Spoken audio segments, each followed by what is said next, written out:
علينا من الآفات جسمانا ودينا سميع سامع همسا هميسا وقهار قاهر قاهرين وحنان ومنان وديان يدين العاملين أصلي بعد حمد الله تترى على الهادي نبي المرسلين أما بعد فأعوذ بالله من الشيطان الرجيم بسم الله الرحمن الرحيم فاتقوا الله ما استطعتم وقال في مقام آخر وإذا تليت عليهم آياته زادتهم إيمانا وقال في مقام آخر يا عبادي الذين أسرفوا على أنفسهم لا تقنطوا من رحمة الله وقال الله تعالى في القرآن في شأن حبيبه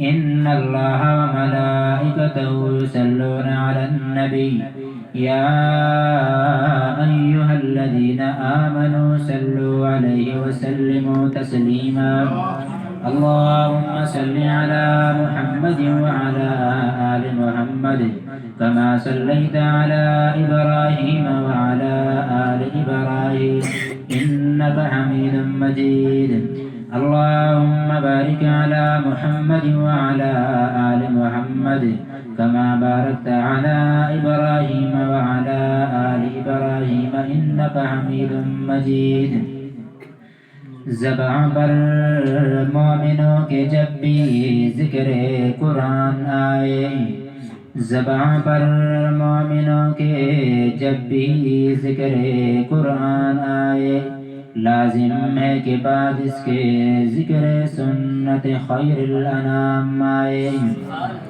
ابو بکر عمر عثمان و حیدر جب بھی ہوا ذکر ان کا ابو بکر عمر عثمان و حیدر جب بھی ہوا ذکر ان کا یہ چاروں یار اسی ترتیب سے نام بنام آئے ابو حنیفہ و مالک شافعی و حنبل سبھی تھے فقہ کے امام ابو حنیفہ و مالک شافعی و حنبل سبھی تھے فقہ کے امام پر اعظم کا لقب لے کر ابو حنیفہ ہمارے امام آئے میرے واجب الاحترام قابل تکریم برادران اسلام سامعین محترم وقت بہت ہو چکا ہے اس پسماندہ علاقے میں دیہات اور گاؤں میں اتنی دیر تک جاگنا اللہ تبارک و تعالیٰ آپ کا یہ جاگنا اپنے بارگاہ میں قبول فرمائے یہ بڑی سعادت کی بات ہے بڑے شرف کی بات ہے کہ اس علاقے میں آپ حضرات نے قرآن کریم سنا اور حافظ صاحبان نے آپ کو سنایا تو سب سے پہلے میں حافظ صاحبان کو قرآن کریم الحمد سے لے کر والناس تک سنانے پر مبارکباد پیش کرتا ہوں اور پھر اس کے بعد بالخصوص آپ لوگوں کو اتنی محنت مشقت کے ساتھ قرآن کریم کو دل جمی شوق کے ساتھ سنا آپ سب حضرات کو میری طرف سے مبارک جیسے حالات جا رہے ہیں حکومت نے ایڑی چوٹی کا زور لگایا کہ نماز تراویح نہ پڑھی جائے قرآن نہ سنایا جائے یہاں ایک نمازی کھڑا ہو دوسرا وہاں کھڑا ہو تیسرا وہاں کھڑا ہو یہ طرح طرح کی پابندیوں کے باوجود بھی آپ لوگوں نے کسی پابندی کو خاطر میں نہیں لایا رب کے قرآن کو آگے کیا خود پیچھے کھڑے ہوئے ہیں بڑی سعادت کی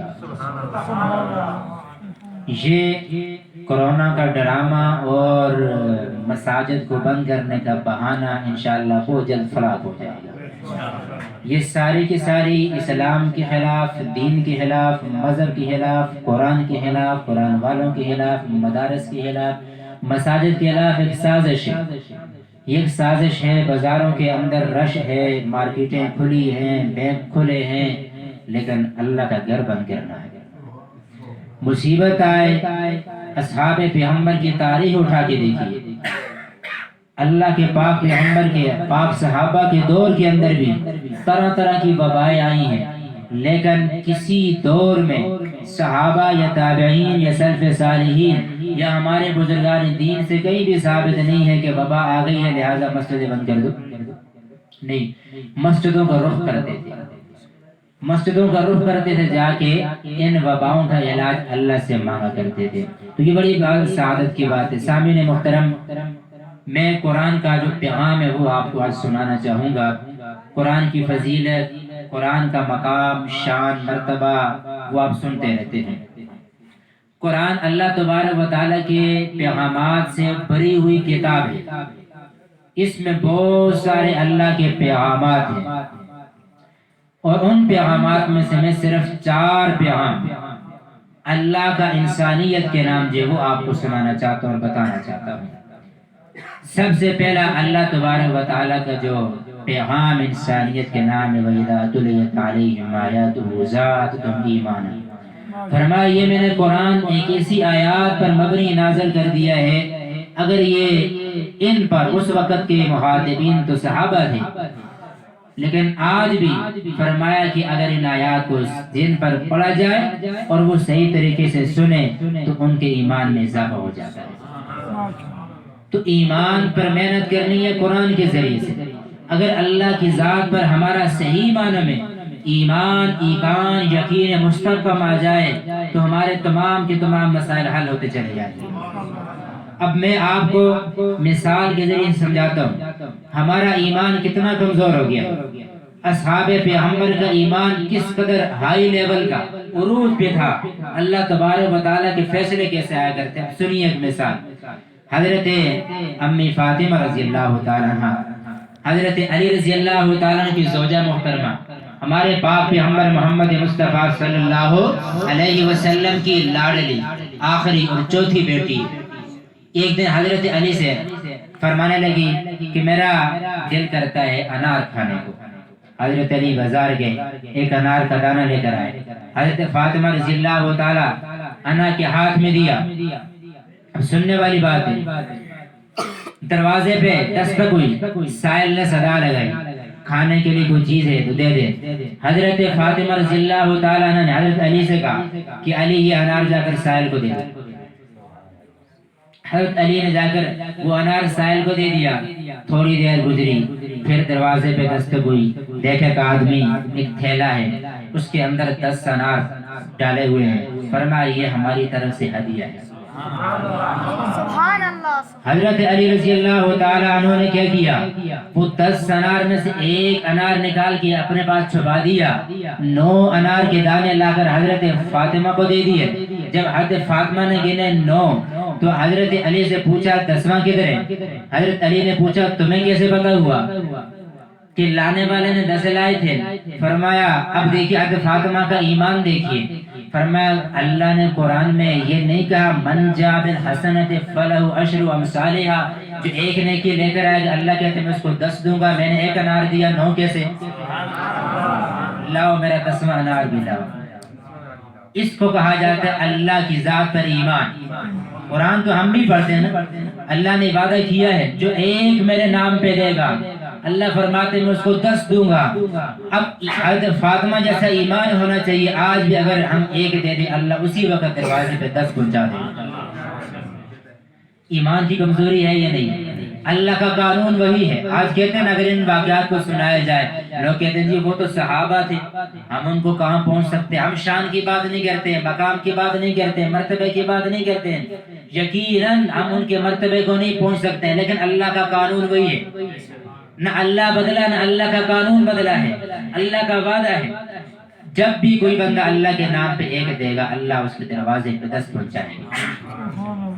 تو ایمان پر ہم نے محنت کرنی ہے. ایک صحابی ہے، گھر میں کھانے کے لیے کچھ نہیں ہے، فقر و فاقہ ہے. توجہ، فقر و فاقہ ہے. اب صحابی کا ایمان دیکھیے، اٹھ کے وضو کرتے ہیں، 2 رکعت نماز نفل پڑھتے ہیں، گھر میں چکی چل پڑتی ہے. کیا آج ہم بھی اپنے 2 نفر کے ذریعے چکی چلا سکتے ہیں؟ ہم نے اللہ کو چھوڑ دیا. جس طرح اللہ پر ایمان اور ایقان یقین چاہیے تھا وہ نہیں ہمارے پاس. اس لیے آج ہمارے ایمان کے مطابق اللہ کی طرف سے فیصلے آ رہے ہیں.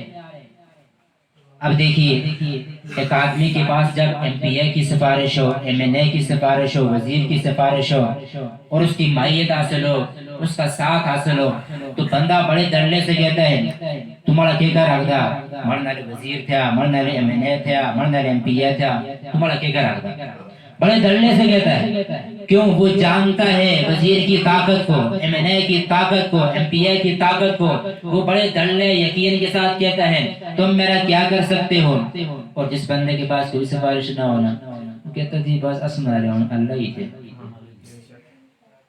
کس طرح کہتا ہے؟ اور جسم اللہ ہی تھا۔ اتنا مظلوم ہو کر، اتنا کمزور ہو کر، جب تو نے اپنے اللہ کو اتنا کمزور سمجھا، اللہ فرماتے میرا فیصلہ پھر ایسے ہی آئے گا۔ تو نے مجھے کمزور سمجھا تو فیصلہ بھی ایسے ہی آئے گا۔ حدیث پاک اللہ کے پاک پیغمبر نے فرمایا کہ بندہ اپنے رب کے بارے میں جیسا گمان کرتا ہے، اللہ فرماتے میں فیصلہ بھی ایسے ہی اتارتا ہوں۔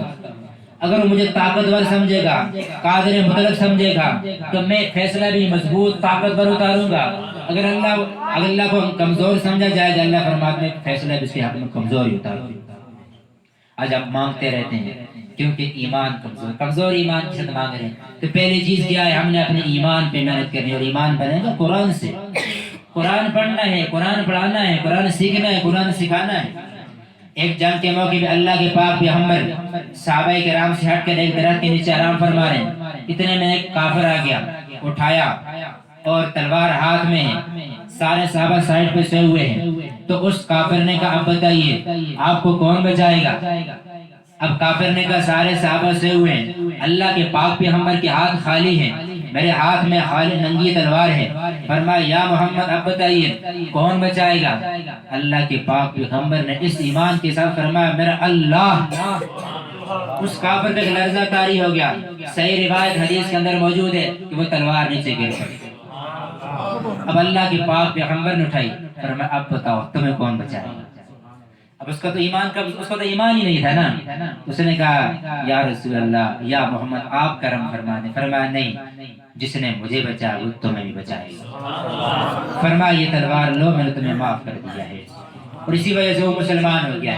اب دیکھیے اللہ کے پاک پیغمبر کا ایمان، تو یہ ایمان آج ہمیں ضرورت ہے، اس طرح کے ایمان کی ضرورت ہے۔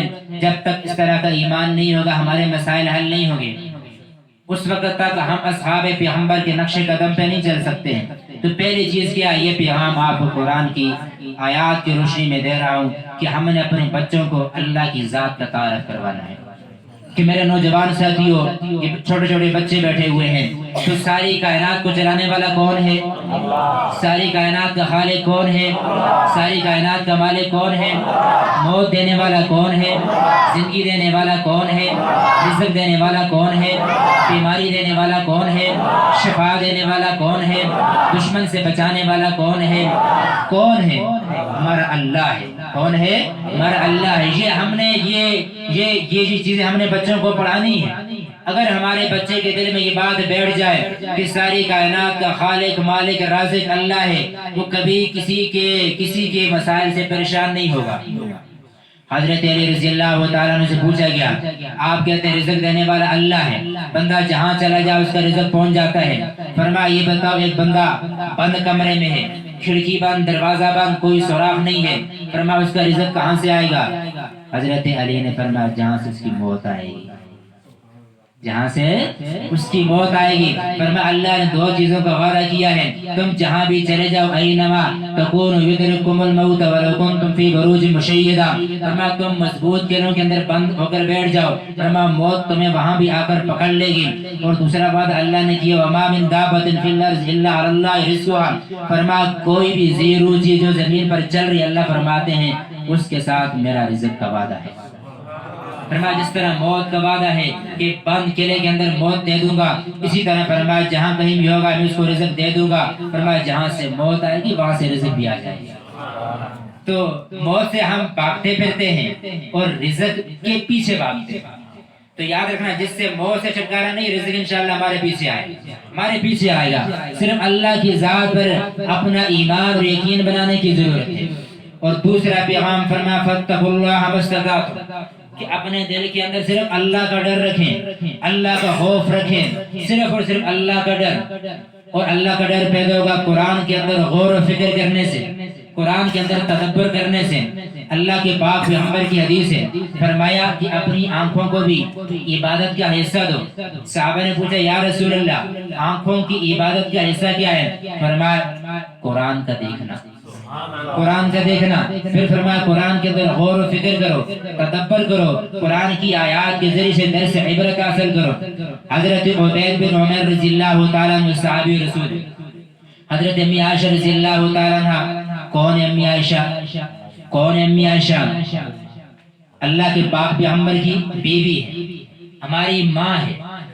پوچھا امی جان بتائیے اللہ کے پاک پیغمبر کی سب سے عجیب بات کیا تھی؟ تو پہلے خاموش رہی.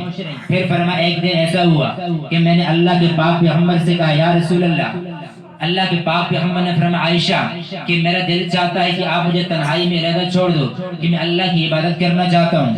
حضرت امی عائشہ نے فرمایا یا رسول اللہ مجھے آپ کا قرب بھی پسند ہے اور جو چیز آپ کو پسند ہے وہ مجھے بھی پسند ہے. اگر آپ تنہائی میں عبادت کرنا چاہتے ہیں تو یہ بات میں مجھے پسند ہے. حضرت امی عائشہ فرماتی اللہ کے پاک پیغمبر اٹھے، وضو فرمایا، اٹھ کے نماز شروع کر دی اور روتے رہے یہاں تک کہ آپ کی داڑھی مبارک آنسوں سے تر ہو گئی. داڑھی تھی تو تر ہو گئی، اس کی داڑھی نہ ہو. نوجوان میرے بچے ہوئے، نوجوانوں یہاں چلتے چلتے مسئلہ بتا دیتا ہوں، موضوع سے ہٹ رہا ہوں لیکن اس سے زیادہ بات یہ ہے کہ اللہ کے پاک پیغمبر کی بڑی پیاری سنت ہے، 1.25 لاکھ انبیاء کی سنت ہے، 1.25 لاکھ صحابہ کی سنت ہے، جتنے بھی علماء، اولیاء، اتقیاء، صالحین آئے ہیں آج تک کوئی بھی ایسا نہیں آیا جس کی داڑھی نہ ہو. کوئی ایسا نبی نہیں آیا، کوئی ایسا صحابی نہیں آیا، کوئی ایسا ولی نہیں آیا جس کی داڑھی نہ ہو. یہ بہت بڑا جرم ہے، گناہ کبیرہ ہے، یہ گناہ کبیرہ ہے. اور کبھی کبھی میں کہتا ہوں کہ یہ واحد گناہ ہے، واحد گناہ، یہ 24 گھنٹے کا گناہ ہے. ورنہ دنیا کے اندر کوئی گناہ ایسا نہیں ہے. ہر گناہ وقتی ہوتا ہے، بندہ قتل کرتا ہے وقتی ہے، زنا کرتا ہے وقتی ہے، شراب پیتا ہے وقتی گناہ ہے، اس کے بعد وہ کسی اور عبادت میں لگ جاتا ہے. لیکن داڑھی بڑھوانا یہ 24 گھنٹے کا گناہ، یہاں تک کہ اگر وہ سر سجدے میں ہے تب بھی گناہ ساتھ لگا ہوا ہے. حتیٰ کہ وہ بیت اللہ کا طواف کر رہا ہے وہاں پر بھی یہ گناہ ساتھ لگا ہوا ہے. تو سامعین محترم، میرے نوجوان ساتھیوں، آپ سے گزارش ہے اللہ کے پاک پیغمبر کی سنت کو اپنے چہروں پر سجاؤ. اور دوسری طرف بھی ایسی سنت ہے جو 24 گھنٹے کی سنت ہے، 24 گھنٹے کی سنت ہے. آپ سوئے ہوئے ہیں، داڑھی کی سنت کا ثواب مل رہا ہے. آپ واش روم کے اندر ہے، آپ کو داڑھی کی سنت کا ثواب مل رہا ہے. آپ بازار کے اندر ہیں، آپ کو داڑھی کی سنت کا ثواب مل رہا ہے. اس لیے اس سنت کو اپنے چہرے پر سجائیں. تو اللہ کے پاک پیغمبر کی داڑھی آنسوں سے تر ہوئی، سجدہ کیا زمین تر ہوئی. صبح تک آپ روتے رہے، حضرت بلال آئے، دیکھا اللہ کے پاک پیغمبر رو رہے ہیں تو فجر کے لیے اطلاع دی ہے. تو حضرت بلال نے پوچھا یا رسول اللہ آپ کیوں رو رہے ہیں؟ لیغفر لک اللہ ما تقدم من ذنبک، آپ تو بخشائے ہوئے ہیں، آپ کو رونے کی کیا ضرورت ہے؟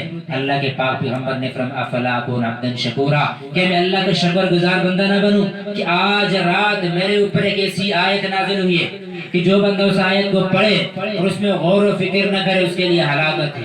اس کے لیے ہلاکت وہ کیا ہے؟ فرمایا ان فی خلق السماوات والارض واختلاف اللیل والنہار لآیات لأولی الالباب. فرمایا بلا شک و شبہ زمین و آسمان کے بنانے میں، دن رات کے بدل کر آنے جانے میں عقل والوں کے لیے نشانیاں. فرمایا یہ آیت اللہ نے آج اتاری ہے. فرمایا جو آج اس آیت کے اندر غور و فکر نہیں کرتا ہے اس کے لیے ہلاکت ہے. اصحاب پیغمبر نے پوچھا یا رسول اللہ یہ آپ کی داڑھی کے اندر بال سفید کیوں ہو گئے؟ عرب کے اندر داڑھی سفید نہیں ہوتی تھی. بڑی دیر کے بعد آپ بھی آج بھی دیکھیں عربوں کی داڑیاں، سر کے بال بڑی دیر کے بعد سفید ہوتے ہیں. تو اللہ کے پاک پیغمبر کی داڑھی میں ایک روایت کے مطابق 16 بال سفید، ایک کے مطابق 17 بال سفید، ایک کے مطابق 21 بال سفید تھے. تو صحابہ نے پوچھا یا رسول اللہ اتنی جلدی یہ سفیدی کیوں آ گئی ہے؟ تو فرمایا میرے صحابہ جب میں قرآن کی آیات پڑھتا ہوں القاریۃ ما القاریہ وما ادراک ما القاریہ، وہ قیامت کھڑکھڑانے والی، تمہیں کیا معلوم وہ کیا ہے کھڑکھڑانے والی؟ فرمایا یوم یکون الناس کالفراش المبثوث، جس دن یہ 6 فٹ کا لمبا ترنگا انسان فرمایا یہ پتنگے کی طرح ہوا میں اڑتا پھرے گا، وتکون الجبال کالعہن المنفوش، فرمایا یہ منو ٹنو وزنی پہاڑ یہ روئی کے گالوں کی طرح اڑتے ہوئے پھریں گے۔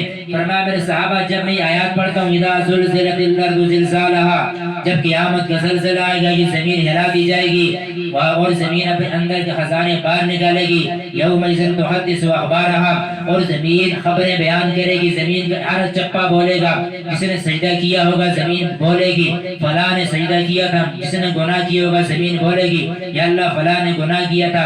فرمایا میرے صحابہ جب میں آیات پڑھتا ہوں یا ایھا الناس اتقوا ربکم ان زلزلۃ الساعۃ شیء عظیم، جب وہ قیامت کا زلزلہ برپا ہوگا یوم ترونها تذهل كل مرضعۃ عما ارضعت، کہ دودھ پلانے والی عورت اپنے دودھ پیتے بچے کو چھاتی سے اٹھا کے زمین پہ پٹخ دے گی، وتذر كل ذات حمل حملها، اور ہر حمل والی عورت کا حمل گر جائے گا۔ فرمایا میرے صحابہ جب میں قوم ہود کے حالات پڑھتا ہوں، قوم لوط کے حالات پڑھتا ہوں کہ اللہ تبارک و تعالیٰ نے جب ان کو عذاب دینا چاہا تو فرشتے کے پر پہ پوری بستی کو اٹھا کے آسمان کی چھت تک لگا کے الٹا پٹخ دیا تھا، فجعلنا علیہا سافلا وامطرنا علیہ حجارۃ من سجیل منضود، پھر اوپر پتھروں کی بارش۔ اور قوم سمود کا جب عذاب کا وقت آیا اللہ نے ایک فرشتے کو بھیجا، فرشتے نے ایک چیخ ماری پوری قوم صالح کے کلیجے پھٹ گئے۔ فرمایا میرے صحابہ ان رب کی آیات نے میری داڑھی کے بال سفید کر دی۔ تو قرآن کے اندر جب غور و فکر ہوگا، قرآن کا جب ترجمہ آئے گا، قرآن کے اندر جب آپ غور و فکر کریں گے تو سامعین محترم پھر ہمارا ایمان بڑھے گا۔ اپنے دل کے اندر اللہ کا خوف ڈالنا ہے۔ کیا ڈالنا ہے؟ اللہ کا خوف پیدا کرنا۔ جب خوف آتا ہے تو اس کے بعد انسان گناہوں سے بچ جاتا ہے۔ امام شافعی رحمۃ اللہ علیہ کے دور کے اندر ایک بادشاہ تھا، اپنی بیوی کے پاس بیٹھا ہوا ہے۔ آپ تھک تو نہیں گئے؟ نیند تو نہیں آ گئی؟ تو بادشاہ اپنی بیوی کے پاس بیٹھا ہوا ہے تو بیوی سے کہنے لگا کہ میری شکل آپ کو کیسی لگ رہی ہے؟ تو بیوی نے مذاق میں کہا تم تو مجھے شکل سے جہنمی لگتے ہو۔ تو بادشاہ کو غصہ آ گیا، اس نے کہا اگر میں جہنمی ہوں تو تمہیں 3 طلاق۔ اب ایسے ہی ہوتا ہے نا، لوگ جب غصے میں آتے ہیں نا تو قسمیں کھاتے ہیں، طلاق دے دیتے ہیں بیوی کو، بعد میں جب ہوش آتا ہے کہتے ہیں جی کہ اب کیا ہونا چاہیے۔ تو یہ بڑی بری بات ہے۔ طلاق کے مسائل بھی سیکھیں، کبھی طلاق کے مسئلے پہ اتنے غصے میں نہ آئے۔ یہ 3 طلاق تک ایک دم پہنچنا یہ ظلم، یہ زیادتی، یہ اللہ کے حکم کو آپ توڑ رہے ہیں، اللہ کو غصہ دلا رہے ہیں۔ فرمایا اب اغض الحلال الطلاق، فرمایا حلال سب حلال چیز ہے، طلاق میں سے حلال ہے، لیکن سب سے حلال چیزوں میں سے ناپسند چیز طلاق ہے۔ حلال کوئی آدمی بیوی کو دینا چاہتا دے سکتا ہے، لیکن اللہ کو بہت ناپسند ہے۔ ایسے ہی ہوتا ہے، لوگ طلاق دینے کے بعد پھر مارے مارے پھرتے ہیں۔ میں لاہور میں تھا تو دارالفتہ میں بیٹھے ہوئے ایک آدمی آ گیا، کہنے لگا میں نے اپنی بیوی کو 3 طلاق دی ہے، تمہارے مفتی صاحب نے فرمایا اب کوئی راستہ نہیں ہے، 3 طلاقوں کے بعد کوئی راستہ نہیں ہوتا، 1 کے بعد گنجائش ہے، 2 کے بعد گنجائش ہے، لیکن 3 کے بعد کوئی گنجائش نہیں ہوتی ہے۔ فرمایا اب تمہاری بیوی تمہارے اوپر ہمیشہ ہمیشہ کے لیے حرام ہے، لہذا تم دونوں آپس میں جدا ہو جاؤ۔ تو کہنے لگا میرے چھوٹے چھوٹے بچے ہیں مفتی صاحب آپ میرا گھر اجاڑ رہے ہیں، آپ میرا گھر اجاڑ رہے ہیں۔ مفتی صاحب نے کہا میں نہیں اجاڑ رہا ہوں، اجاڑا تم نے، میں تمہیں بتا رہا ہوں، میں تمہیں اطلاع دے رہا ہوں، تم گھر اجاڑ کے آ چکے ہو، اجاڑا تم نے ہے۔ ایسے ہی ہوتا ہے کہ لوگ خود گھر اجاڑ کے آتے ہیں، جب ہم شریعت کے مطابق مسئلہ بتاتے ہیں کہتے جی مولوی صاحب بڑے سخت ہوتے ہیں، بڑا سخت مسئلہ بیان کیا ہے، ہم کیا کریں، تم کام ہی سخت کرتے ہو، کام اتنا شریعت کے خلاف کرتے ہو کہ فیصلہ پھر ایسے ہی دینا پڑتا ہے۔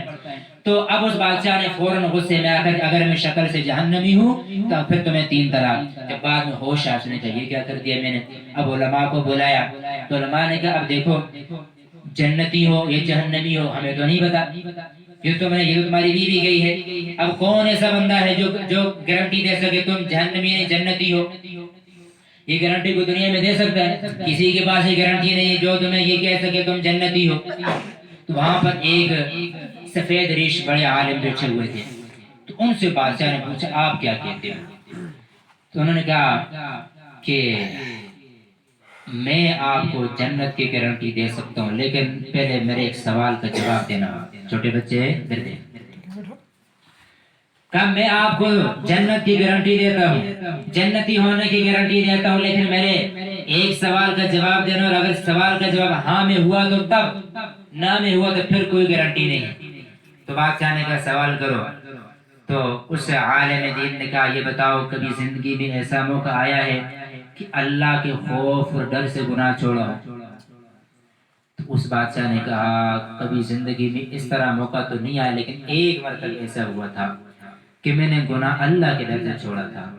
وہ ایسے ہوا تھا کہ میں اپنے محل میں اپنے کمرے میں بیٹھا ہوں، جو میری نوکرانی تھی وہ جھاڑو لگا رہی، اچانک میری نظر اس پہ پڑی، وہ خوبصورت تھی، میری نیت بدل گئی، میں نے اس کو بدکاری کی دعوت دی، کوئی نہیں تھا، میں طاقت والا تھا، بادشاہ تھا۔ جب میں اس کے قریب گیا اس نے کہا اللہ سے ڈرو، اللہ تم سے زیادہ طاقت والا ہے۔ کہ اس کا یہ جملہ سن کر میرے اوپر ایک لرزہ طاری ہوا، خوف طاری ہوا۔ اس وقت اگر میں بدکاری کرنا چاہتا کوئی روک نہیں سکتا تھا، کوئی میرے اوپر ہاتھ ڈال نہیں سکتا تھا، کوئی دیکھنے والا نہیں تھا، لیکن اس وقت جو میں نے گناہ چھوڑا تھا اللہ کے خوف سے چھوڑا تھا۔ فرمایا اگر تم نے یہ کام اللہ کے ڈر سے چھوڑا تھا، فرمایا پھر تم جنتی ہو۔ سارے علماء نے سر اٹھایا، فرمایا دلیل لاؤ، تم دنیا کے اندر بیٹھ کر ایک آدمی کے جنتی ہونے کا سرٹیفکیٹ کیسے دے سکتے ہو؟ یہ جنتی اور جہنمی کا فیصلہ اللہ کے ہاتھ میں ہے، دلیل تو قرآن سے۔ اس نے کہا قرآن کہتا ہے اما من خاف مقام ربه ونهى النفس عن الهوى فإن الجنة هي المأوى۔ رب کا قرآن ہے، رب کا قرآن ہے، رب کا وعدہ ہے، جو اللہ کے خوف سے ڈر گیا اور اپنے نفس کو کچل دیا، فإن الجنة هي المأوى، جنت اس کا ٹھکانہ ہے۔ فرمایا اس نے بھی ایسے ہی کیا ہے، اللہ کے خوف سے ڈرا اور اپنے نفس پہ اس نے قدم رکھا، تو لہذا اس کا ٹھکانہ جنت۔ تو آج اپنے دلوں کے اندر خوف الہی پیدا کرنے کی ضرورت ہے۔ اس لیے علماء نے لکھا ہے جنت ہمارے سامنے ہے، جنت صرف 2 قدم کے فاصلے پر ہے، جنت صرف 2 قدم کے فاصلے پر ہے۔ پہلا قدم نفس پہ رکھو، دوسرا قدم جنت میں ہوگا۔ نفس پہ رکھنے کا مطلب اپنی خواہشات کو کچل دو، ناجائز خواہشات کو کچل دو، اس کو شریعت کے مطابق ڈھال دو، تو تمہارا دوسرا قدم جنت میں ہوگا۔ تو تیسرا پیغام کیا ہے؟ انسان ظاہر بات ہے گناہ ہو جاتے ہیں، گناہ ہونے کے بعد اللہ تبارک و تعالی نے ہمیں اتنا خوبصورت مذہب اسلام دیا ہے جس میں واپسی کا راستہ کھلا چھوڑ دیا ہے۔ بنی اسرائیل کے اندر ایسی امتیں گزری ہیں، اگر گناہ ہوتا تھا توبہ نہیں، توبہ قتل ہوتی تھی۔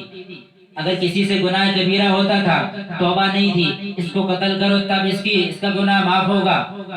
اگر کسی کے کپڑے پہ ناپاکی لگتی تھی، دھونے سے صاف نہیں ہوتا تھا، کپڑے کو کینچی سے کاٹا کرتے تھے تب صاف ہوتا تھا، لیکن اللہ کے پاک پیغمبر صلی اللہ علیہ وسلم کی سنت پر اللہ کا خاص فضل دیکھیے، فرمایا گناہ ہو جائے تو قتل نہیں، توبہ ہے۔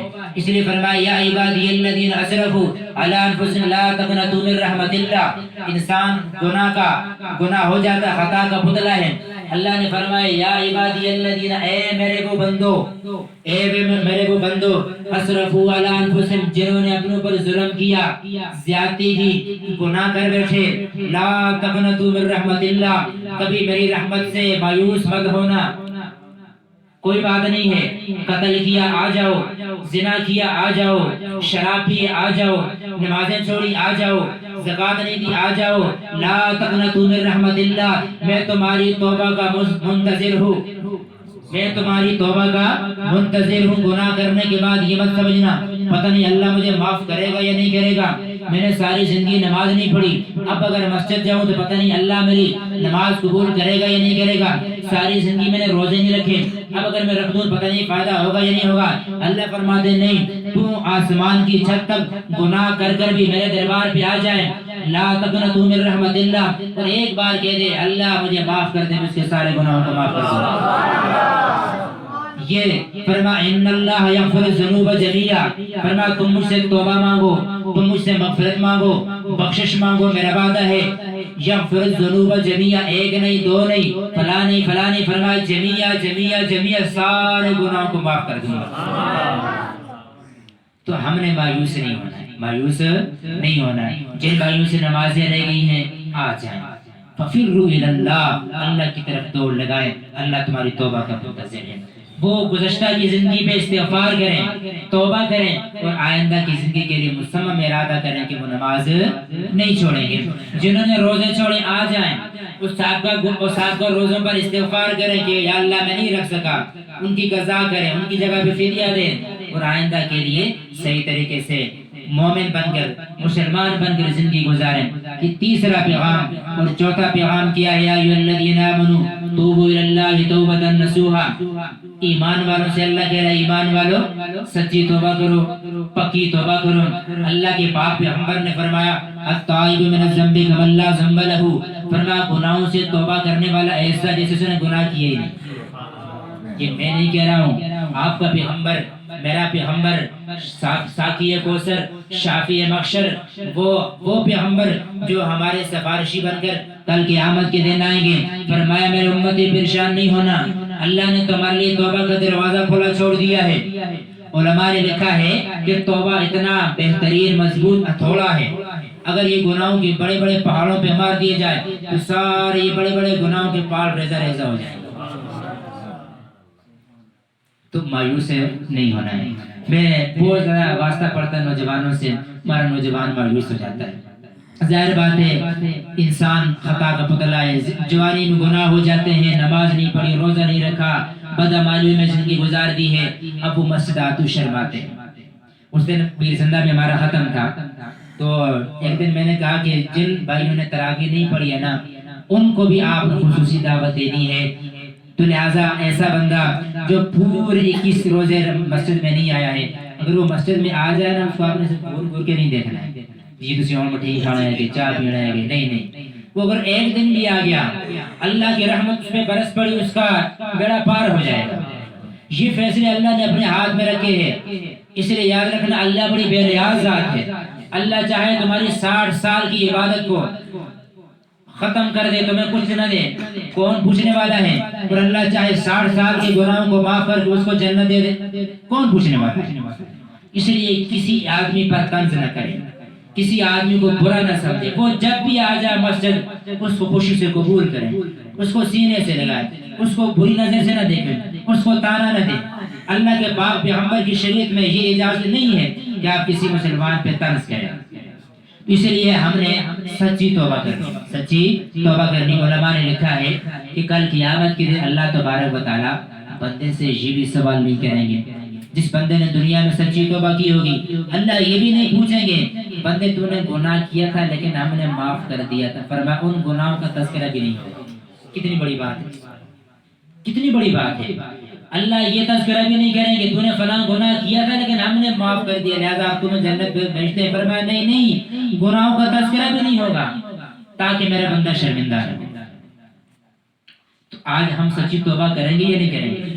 سچی توبہ کریں، اس لیے کہ زندگی کا کچھ پتہ نہیں ہے۔ یہ جو رمضان المبارک کا مہینہ ہوتا ہے یہ اللہ تعالیٰ بڑے باصابر لوگوں کو دیتا ہے۔ اب کتنے ہمارے بھائی ہیں جو گزشتہ سال ہمارے ساتھ تھے، اس سال نہیں ہے، آئندہ سال پتہ نہیں ہم میں سے کون ہوگا کون نہیں ہوگا۔ اس لیے سچے دل سے اس رمضان مبارک کے اندر توبہ کریں کہ سابقہ جو زندگی گزر گئی ہے اس پر معافی مانگیں، اور آئندہ آنے والی زندگی پر جو ہے نا وہ صحیح طریقے سے اللہ کے احکامات کو حضور اکرم صلی اللہ علیہ وسلم کے نورانی طریقوں کے مطابق گزارنے کی آپ کوشش کریں۔ تو میری دعا ہے کہ اللہ تبارک و تعالیٰ آپ سب حضرات کا بیٹھنا سننا سنانا اپنی بارگاہ میں قبول و منظور فرمائے۔ وآخر دعوانا ان الحمد للہ رب العالمین۔